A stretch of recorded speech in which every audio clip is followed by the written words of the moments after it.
We're joined by John Sewell of the Toronto Police Accountability Coalition. John, what is the Toronto Police Accountability Coalition?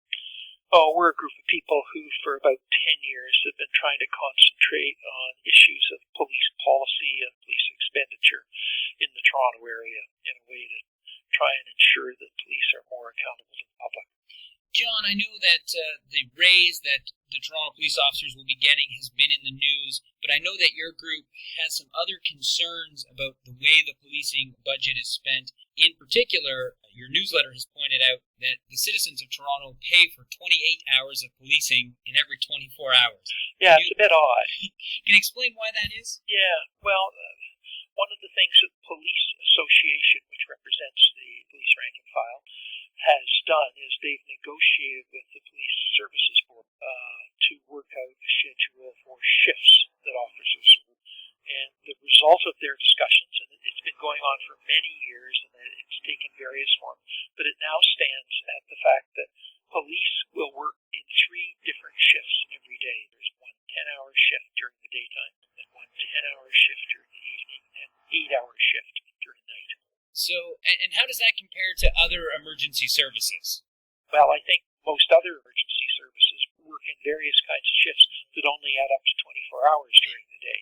I mean, the key thing here is that they've got shifts that work for 28 hours every day as opposed to 24 hours every day. So there's sort of a surplus of 4 hours when there's an extraordinary laugh that, in my opinion, is entirely unreasonable. Other police forces on 2 12-hour shifts, as an example, in a day, or 3 8-hour shifts in a day. And how much money would the city save if we were able to move to, say, for example, 2 12-hour shifts or 3 8-hour shifts as opposed to the current system? Well, I think you'd probably be saving about 15% of the budget because you've cut 4 hours out of paying people every day, 4 out of 24 hours. So that's about 15%. And that would be about $100 million a year. It's a lot of money, And my feeling is that that's something that the Police Services Board should be considering. One of the problems is that I don't think when they went out and renegotiated this collective agreement with the Police Association, they even talked about the shift schedule. They only talked about increasing salaries. So they were only focused on wages and not these other elements of the collective agreement. That's correct.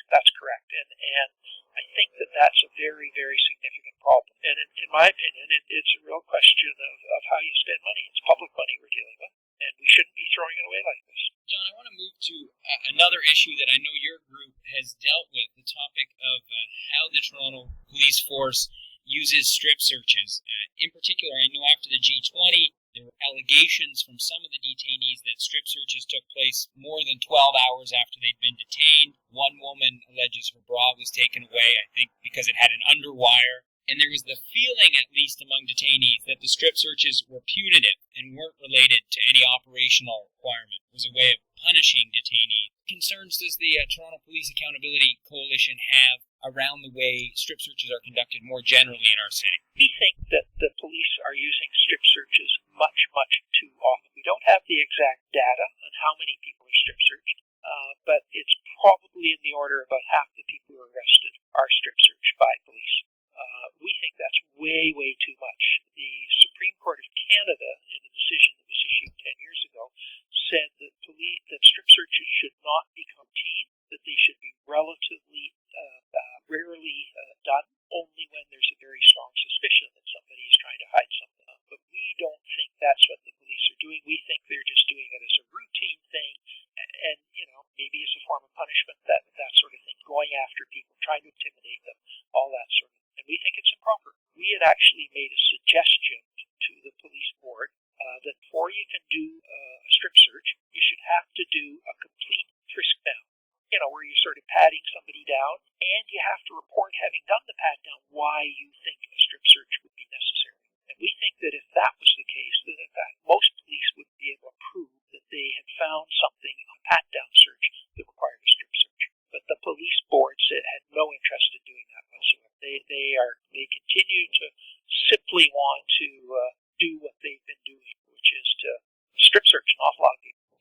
And the point is that a lot of these strip searches can be challenged in court most people aren't willing to go to all that time and trouble. What other priorities is the Toronto Police Accountability Coalition have right now? And we are having a forum on policing, dealing with a number of different issues on the evening of Monday, June the 20th at 7 o'clock at 519 Church Street Community Centre. And it's an opportunity for anybody who wants to come and talk in a constructive way about policing. We'll be dividing into 4 different groups and talking about various different subjects. And that's June 20th at the 519 Community Centre on Church Street. At 7 o'clock in the evening. That's correct. 7 o'clock. Thank you. My very last question, if there were 1 or 2 policy changes that you think the Toronto Police Services Board could make today that would improve the accountability that we see with respect to our police force, what would you tell them to do and that they could do today? Well, I think they've got to do something about strip searches, because that's something that really starts to attack a lot of people. And I think what we have to do is we have to get much more serious about good police management. At the end of the day, the officers are only as good as the way they're managed. And at the moment we have a management system where everybody comes up from the bottom to become a manager within the police force. It's as though you say that the bank president can only be a president if he started as a bank teller and worked his way up through the bank. It's an absolutely stupid way of making decisions. So we've got to figure out how to get better managers, and that's how we're going to get more accountable police officers. And lastly, John, if people want to subscribe to the newsletter or get more information, where do they go? They should go to our website, which is www.tpac.ca, TorontoPoliceAccountability.ca.